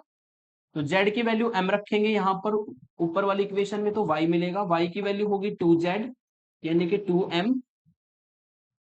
फिर इस वाली इक्वेशन से हम निकालेंगे x की value 1 minus y minus z, तो 1 माइनस वाई की वैल्यू है 2m और z की वैल्यू है m, तो ये 1 माइनस 3m आपको मिलेगा। और दिस इंप्लाइज ये हमारी x की वैल्यू होगी 1 माइनस 3m। ठीक है, और यहाँ पर m बिलोंग करेगा रियल नंबर में। तो इस तरीके से हम इस सिस्टम के लिए सॉल्यूशन भी फाइंड कर सकते हैं। तो पहले लेमडा इक्वल टू हमने 1 के लिए किया, फिर हमने लेमडा इक्वल टू 2 के लिए किया। तो इस तरीके से आप क्वेश्चन को सॉल्व कर सकते हैं non homogeneous simultaneous linear equation के। तो जितने भी आपके इंपोर्टेंट क्वेश्चंस थे ज्यादातर मैंने यहाँ पर कवर किए। इनके जैसे आपको कुछ एग्जांपल्स भी मैंने दिए हैं। वही लेमडा और म्यू वाला क्वेश्चन दिया है, और lambda equal to 3 mu equal to 5/2 के लिए आपको यहाँ पर केसेस डिस्कस करना है जैसे मैंने कराया था। यहाँ पर prove that the system of linear equation ये दिया है will have no solution unless 2q equal to p plus r। ठीक है, आपको ये प्रूफ करके दिखाना है। वही इसमें भी थर्ड रो को जब 0 लेंगे तो अपने आप रिलेशन आ जाएगा, ये रिलेशन बनेगा तभी सॉल्यूशन एग्जिस्ट करेगा, अदरवाइज सॉल्यूशन एग्जिस्ट नहीं करेगा। ये प्रूफ करके दिखाना है। फिर तीसरा आपको दिया है prove that the system of linear equation this have no solution unless a plus b plus c equal to 0। ये जो सिस्टम ऑफ लीनियर इक्वेशन है इसका भी सॉल्यूशन एग्जिस्ट नहीं करेगा जब तक a प्लस बी प्लस सी 0 के बराबर ना हो जाए। इसमें भी आपको इस तरीके से ऑपरेशंस लगाने हैं। थर्ड रो में a प्लस बी प्लस सी आएगा, उसको हमें 0 के बराबर लेना होगा, और 0 के बराबर लेंगे तभी सॉल्यूशन एग्जिस्ट करेगा। और फिर a equal to 1 b equal to 1 c equal to -2 के लिए सॉल्व करना है। इसको सॉल्व करेंगे और सॉल्व करके आपको आंसर ये मिलेगा। फ्री वेरिएबल z को मान लीजिएगा k। तो ये 3 क्वेश्चन मैंने होमवर्क में दिए हैं, इससे आपको मेथड आ जाएंगे। अगर मेथड अच्छे से आ जाए तो इससे अलग भी अगर कोई क्वेश्चन एग्जाम में पूछ लिया जाए तो आप उसको इजीली कर देंगे। ठीक है, तो आज के इस लेक्चर में हमने कवर कर दिया सारा non homogeneous system of linear equation, simple वाले एग्जांपल्स भी और स्पेशल वाले एग्जांपल्स भी। ठीक है, तो सिस्टम ऑफ लीनियर इक्वेशन हमारा कंप्लीट हुआ। Homogeneous system of linear equation, non homogeneous system of linear equation को सॉल्व करना आना चाहिए, क्योंकि इन दोनों में से एक लॉन्ग क्वेश्चन यूनिवर्सिटी एग्जाम में पूछा जाता है। और होमोजेनियस का तो आगे जो मैं टॉपिक लेकर के आऊंगा eigen value eigen vector, homogeneous का तो वहां पर भी यूज है। तो होमोजीनियस को अच्छे से सीख के चले, साथ ही साथ में नॉन होमोजीनियस को भी। ठीक है, नेक्स्ट वीडियो लेकर के आता हूँ काफी इंपोर्टेंट टॉपिक की, कैले हैमिल्टन थ्योरम। आज के लिए इतना ही रखते हैं। Thank you for watching.